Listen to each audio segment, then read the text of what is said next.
Hey, it's Lindsay with REL Optimize. So today we're going to talk about the top 10 things to have prepared for when state comes in to survey your building for license. All right, so top 10. Number one is to make sure all of your inspections are completed and you are all up to code. Number two is to have all of your fire escape signs near all of your exits. So when you read through your regulations, it will tell you this. But it's one of those small things that make a really big impact and they will ding you on that. So be sure to have your fire escape signs next to all of your doors and that will make the state very happy. All right, number three is your room measurements and have a tape measure ready. I can't tell you how many times they have come to do survey and they will go and measure the rooms as well and then they'll ask you for a tape measure. Just have one prepared for them. Have your room measurements already done for them as well and have them sitting there. And then that way they have a guide to go off of when they go into the rooms.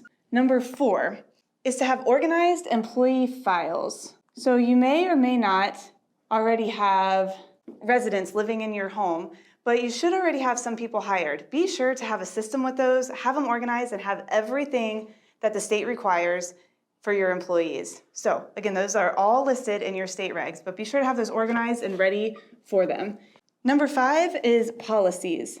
Again, they will tell you what specifically they want. Have them prepared. You're going to have a whole bunch more policies, but the ones specifically for survey, have them ready. You're going to have a whole bunch of this stuff in a state readiness binder. So when they walk in the door, you are ready to go and you're not searching through a whole bunch of other stuff. So your organized employee files, your policies. Number six is your resident files. Again, you may or may not already have residents. Some states require you to have at least 2 residents there before they'll come to survey. Some states don't let you have anybody there. Some states want you to have 3 people or up to 3 people.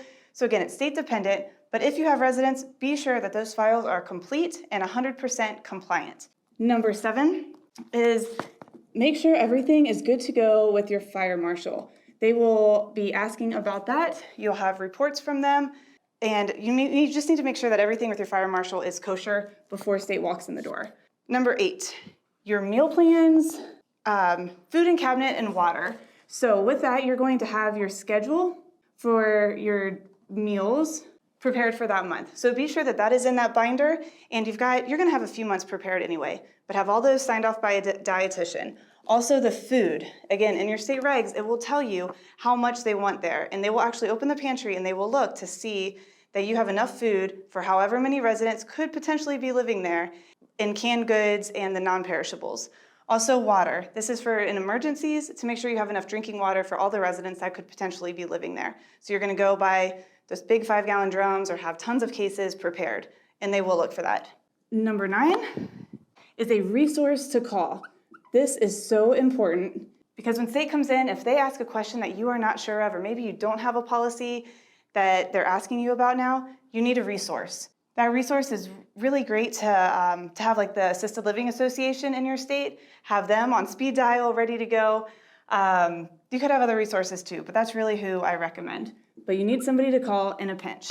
And number 10 is to be calm and to be present. When they walk in, they're going to be asking you a lot of questions. They're going to want their own space, open everything up, start going through it all.